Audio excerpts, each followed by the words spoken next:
Hello दोस्तों, आप लोगों का इलेक्ट्रोमैग्नेट चैनल में एक बार फिर से स्वागत है। दोस्तों, हम लोग यूपी पॉलिटेक्निक के सेकेंड सेमेस्टर के सब्जेक्ट BEE का लेक्चर सीरीज चला रहे थे, जिसमें हम लोगों ने पिछले 2 लेक्चर में सभी थ्योरेटिकल भाग को हम कंप्लीट कर चुके थे। आज हम न्यूमेरिकल सेक्शन पे बात करेंगे। न्यूमेरिकल सेक्शन में हम लोगों ने इस चैप्टर में केवल 3 ही फॉर्मूले, जिसमें पहला फॉर्मूला था ओम के नियम पर, ओम के नियम पर पहला फॉर्मूला था जो कि था R बराबर V/I, और दूसरा था प्रतिरोध और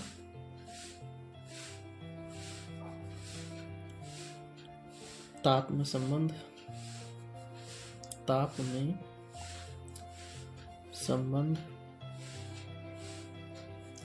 जो कि था RT बराबर rho R0 1 plus alpha naught into del T, और तीसरा फॉर्मूला था प्रतिरोध के नियम से, प्रतिरोध का नियम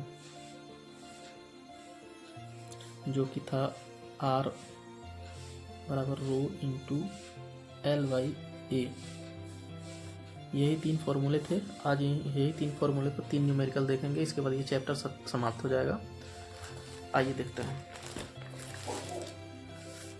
पहला न्यूमेरिकल है, एक 250 सेंटीमीटर लंबे तार का प्रतिरोध 2 ओम है। यदि तार का व्यास 0.7 मिलीमीटर हो तो तार के पदार्थ का विशिष्ट प्रतिरोध क्या होगा।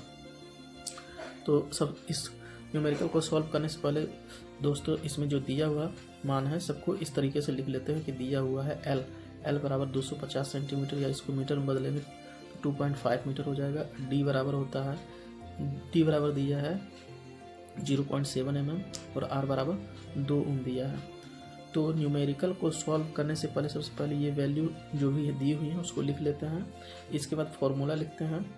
फॉर्मूला लिखने के बाद जब वैल्यू हम रखेंगे सब, उस वैल्यू को जो है देख लेंगे, जो SI सिस्टम होता है उसमें कन्वर्ट कर लेंगे। जैसे कि अगर सेंटीमीटर में दिया हुआ है तो मीटर में बदल लेंगे, और mm में दिया है तो उसको भी मीटर में ही बदल लेंगे। तो देख सकते हैं यहाँ पर सबसे पहले हम फॉर्मूले में रो बराबर होता है R इंटू A/L। तो इसमें जो है A का वैल्यू नहीं दिया हुआ है, तो A का वैल्यू हम इस सूत्र से निकाल लेते हैं कि A बराबर πD²/4। वैसे तो एरिया का फॉर्मूला होता है कि A बराबर πr², लेकिन यहाँ D के पद में जो डायमीटर है ये सूत्र होगा। इसको वैल्यू को यहाँ पर सब रखेंगे। तो यहाँ देख सकते हैं mm में दिया हुआ वैल्यू ये वाला है, तो mm 0.7 mm दिया हुआ है, इसलिए यहाँ पर D का मान स्क्वायर है 2 बार लिखा हुआ है, और mm को मीटर में बदलने के लिए यहाँ पर जो है 10⁻³ 2 बार यहाँ मल्टीप्लिकेशन किया गया है। इसको सॉल्व करेंगे तो यहाँ पर A का जो है मान हमको मिल जाएगा 38.5 गुणे 10⁻⁻8 मीटर स्क्वायर। अब ये हमारा A का वैल्यू है। फॉर्मूला है रो बराबर R इंटू A/L। इसमें सभी वैल्यू को रखेंगे, सॉल्व करेंगे तो हमें रो का वैल्यू ये मिल जाएगा। इसके बाद दूसरा न्यूमेरिकल है, एक टंगस्टन लैंप के तंतु का प्रतिरोध 2050 डिग्री सेंटीग्रेड पर 500 ओम है। यदि टंगस्टन का 0 डिग्री सेंटीग्रेड पर प्रतिरोध ताप गुणांक 0.005 है तो टंगस्टन का 0 डिग्री सेंटीग्रेड पर प्रतिरोध ज्ञात करें। तो इसमें भी सबसे पहले जो वैल्यू दी गई है उसको लिख लेते हैं। तो RT का मान दिया हुआ है 2050 सेंटीग्रेड, RT का मान नहीं, सॉरी दोस्तों, यहाँ पर RT का मान 2050 डिग्री सेंटीग्रेड पर 500 ओम दिया हुआ है। ठीक, इसके बाद T2 का मान दिया हुआ है 2050, T1 का मान 0 डिग्री सेंटीग्रेड दिया हुआ है। इसे डेल T निकाल सकते हैं। डेल T बराबर होता है T2 माइनस T1। इसके बाद जब इसको डेल T निकालेंगे दोनों को घटाना पड़ेगा, जिसका वैल्यू 2050 आता है। इसके बाद इसका फॉर्मूला लिखते हैं, RT बराबर R0 1 plus alpha naught del T। सभी वैल्यू को यहाँ पर सब्स्टिट्यूट करते हैं। सब्स्टिट्यूट करने के बाद यहाँ पर R0 का मान निकालेंगे तो ये 500 ये वाली वैल्यू जो है यहाँ पर इंटू में है तो इसके डिवाइड में हो जाएगा, यहाँ पर 1 + 10.25 हो जाएगा। इसको सॉल्व करेंगे तो आर नोट का मान जो है हमें 44.44 ओम मिल जाएगा। इसके बाद इस चैप्टर का आखिरी जो है न्यूमेरिकल देखते हैं। इसमें दिया हुआ है यदि किसी परिपथ का प्रतिरोध 5 ओम है और इस प्रतिरोध के क्रॉस 20 वोल्ट की वोल्टता लगाई जाए तो परिपथ में प्रवाहित धारा का मान क्या होगा। तो सबसे पहले इसको सॉल्व करने के लिए हम यहाँ दी हुई वैल्यू को लिखते हैं, जो कि दिया गया है R = 5 ओम और V = 20 वोल्ट है।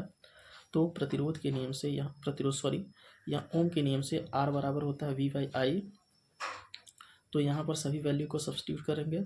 R का मान 5 है, V का मान 20 है, I को यहाँ नीचे रखेंगे। इसको पक्षांतर करेंगे जब I बराबर हो जाएगा 20/5। इसको सॉल्व करेंगे तो इसका वैल्यू 4 एम्पियर आएगा।